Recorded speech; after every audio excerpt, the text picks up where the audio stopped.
Hi అండి. Welcome back to Lalitha's kitchen. ఈరోజు సింపుల్‌గా బ్యాచిలర్స్ కూడా చేసుకునేలా చికెన్ ఫ్రై ఎలా చేయాలో చూసేద్దాం. ఒక ప్యాన్‌లో ఆయిల్ వేసి ఆయిల్ హీట్ అయిన తర్వాత ఉల్లిపాయ, పచ్చిమిర్చి వేసి కలర్ చేంజ్ అవుతున్నప్పుడు అల్లం వెల్లుల్లి పేస్ట్ వేసి పచ్చివాసన పోయిన తర్వాత శుభ్రం చేసుకొని పెట్టుకున్న చికెన్ అనేది వేసి పసుపు, ఉప్పు వేసి ఫ్లేమ్ అనేది హై ఫ్లేమ్‌లో పెట్టుకొని ఒక 10 మినిట్స్ పాటు చికెన్ బాగా కుక్ అవ్వనివ్వాలి.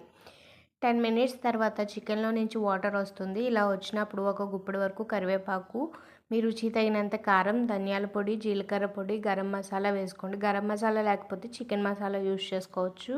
అలాగే కొత్తిమీర కూడా వేసి ఫ్లేమ్ అనేది సిమ్‌లో పెట్టి ఒకసారి బాగా కలుపుకొని మూత పెట్టి మరో 10 మినిట్స్ పాటు కుక్ అవ్వనివ్వాలి.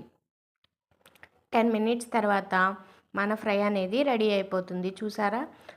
ముక్క అనేది కూడా చాలా సాఫ్ట్‌గా కుక్ అయిపోయి ఉంటుంది.